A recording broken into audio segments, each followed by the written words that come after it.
उम्र कितनी है? अरे बता रहे उधर, अरे वहाँ लगा बता उधर बता। अरे उम्र कितनी है वो तो बता। साइड लगा। हाँ?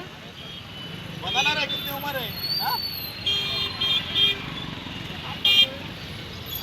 शहर परिसरात वाहतूक नियमांचे उल्लंघन करणाऱ्या आणि बेशिस्त वाहन चालकांना चाप लावण्यासाठी पोलीस प्रशासनाच्या वतीने धाक मोहीम हाती घेण्यात आली आहे।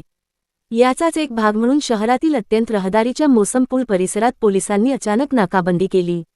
या अचानक झालेल्या नाकाबंदीमुळे नियमांचे उल्लंघन करणाऱ्या वाहनचालकांमध्ये एकच खळबळ उडाली होती। या धाक कारवाई दरम्यान पोलिसांनी वाहतूक नियमांची पायमल्ली करणाऱ्या अनेक वाहनचालकांवर दंडात्मक कारवाईचा बडगा उगारला। यामध्ये दुचाकीवर क्षमतेपेक्षा जास्त प्रवासी बसवून नियमांची ऐशीतैशी करणाऱ्या 20 पेक्षा अधिक ट्रिपल सीट वाहनचालकांवर दंडात्मक कारवाई करण्यात आली।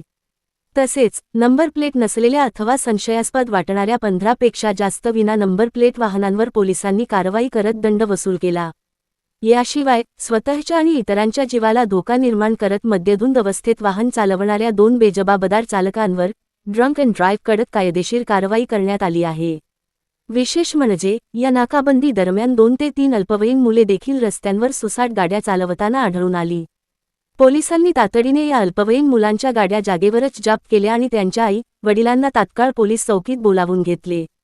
विनापरवाना व अल्पवयीन मुलांना गाड्या देणाऱ्या पालकांना पोलिसांनी चांगलाच सपराक लगावला। या धाक कारवाई दरम्यान पोलिसांनी नियमांचे उल्लंघन करणाऱ्या चालकांना कोणतीही सवलत न देता त्यांच्या गाड्या न सोडता थेट जमा केल्या आहेत। शहरात रस्ते अपघात टाळण्यासाठी वाहनचालकांनी व पालकांनी आपल्या मुलांबाबत जबाबदारीने वागावे आणि वाहतूक नियमांचे काटेकोरपणे पालन करावे, असे आवाहन पोलीस प्रशासनाच्या वतीने करण्यात आले आहे।